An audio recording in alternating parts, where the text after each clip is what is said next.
Sliwa is lowest on my screen, so we'll play Mr. Sliwa. 21-19, also a highly qualified player. I can't remember anything. I think I played Sliwa in the last Banter Blitz session, but I might be wrong since I do have a goldfish's memory. Sliwa plays e4. We haven't had an e4 yet. Now, my main move here is e5, as you probably know and have seen from my relentless spamming about my e4, e5 series and so on. But sometimes I do feel in a more frisky mood and I will go for the dragon, which I've also studied in quite some detail. And I'll play that one here. It's a dangerous opening because you might get checkmated, and it's not such a good practical choice against weaker opponents. You might think this is great because it's complicated, but it's easy to play with white, and everybody has their line against it. Sliwa plays one of the most critical ones here, the move g4, bishop e6, he goes h4. I can't remember the theory after h4 actually. I'll play the move d5, which kind of looks critical and prepared by bishop e6. Bishop e6 might look like a very weird move, but I think it is the best under the circumstances. Long castle, d takes e4, what's going on? Probably knight takes e6 with a mess, but having played d5, I think I should go d takes e4, and I can't see a direct refutation. Knight e6, I'll probably exchange queens, go queen takes d2, check, and then f takes e6. White would go g5, knight d5 probably, with chaos, but it looks like I'm kind of alright. Don't think white has anything better. If knight takes c6, I'm also exchanging queens with check, then playing b takes c6, and that endgame is good for me. So I would think knight takes e6 and g5 is the best line here. Let's see what Sliwa comes up with. I plays g5 immediately, but that gives me the option of exchanging on d4, which I have to at least think about. Knight d4, bishop d4, knight h5 is something I could do. And knight takes e4, and the ending is okay for me. I'm not sure if great. I think I'll go for it. Could also start with knight h5 or knight d5, but no, this looks reasonable. Takes d4. I think for a second about e3 or ef, but no, they don't look right. I'll go knight h5, and I would expect knight takes e4, when I can go for an ending that is probably around equal, maybe slightly better for me, or I can have a look around if I find something more ambitious.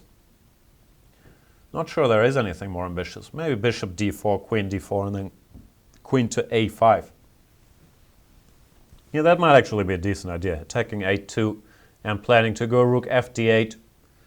Sorry, I can't make arrows here. We should add that one day so I can point out the moves I'm talking about. Maybe we'll get those as a feature one of these days. Knight e4, bishop d4, queen d4, queen a5 is the line I'm thinking about. Don't really see anything better for white. He could start by taking on g7, but I don't think that helps his cause. It does kind of force the exchange of queens if he wants to, though. I think I'll take with a king. I don't see myself getting checkmated here with a knight on h5, and it does keep this knight here where it could do something useful on g3 or on f4, I was going to say.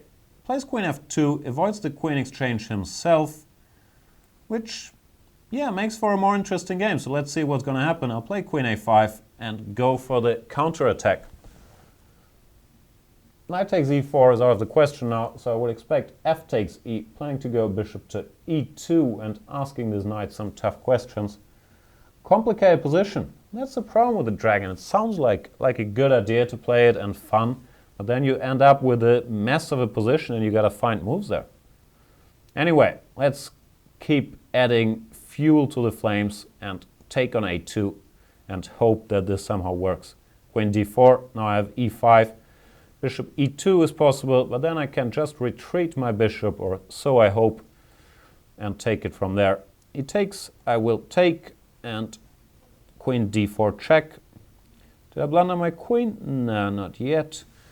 After king g8, I guess he wants to play bishop c4, so I should spend a second here asking myself if it's worth to give up a pawn with e5, and then queen e5, king g8. I did spend that second and didn't come to a clear conclusion, so I tend to err on the side of material and not do that. Plays bishop d3 instead. That gives me a tempo to attack the queen, which I will do with rook d8 before deciding on the further course of action. Queen a1, queen a5 is often an option. Should also bring this knight into the game one day. I think I'll do that now. Knight f4, threatening rook takes d3, and then a knight fork on e2, which I always like to threaten knight forks. Oh, it even threatens knight e2, bishop e2, queen a1, checkmate. That's a bigger threat. So let's hope Sliwa blunders that, but we will find out. Germanicus is cursing in the chat. Why is that, Germanicus? Oh, he played h5. That allows my devious threat. Knight e2. This ends the game, unfortunately, for Sliwa, because if he takes queen a1 is now checkmate, since the rook controls the d2 square. And if the king moves, I will take the queen. So I got away with my little guilty pleasure of playing the dragon, which I do once in a while, even in tournament games, to mix it up, but I always feel slightly uneasy about it. Until recently, chess was like this. Chess24 brought you this. Live interactive broadcasts from top tournaments, with computer analysis and video commentary by the likes of Jan Gustafsson, Lawrence Trent and Peter Svidler. A play zone where you can take on opponents from all around the world 24/7. Interactive beginners courses, ensuring you pick up the basics fast while having fun. A tactics trainer to sharpen your chess by solving puzzles adapted to your level. Hundreds of interactive videos, letting you watch and learn from star players such as Vishy Anand, Peter Svidler, Paco Vallejo and Hu Yifan. You've given up on that outdated computer? That's why there are more reasons to use Chess24 on mobiles and tablets. Full playzone access, including pre-move. A tactics trainer so you can stay sharp wherever you are. Computer opponents you can challenge even when you're not online. Live broadcasts of top chess events. And the half? It's free. Well, that's half true.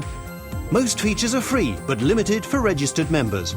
For a mere €99 per year, however, you can step up to premium membership and gain unlimited access to our video library.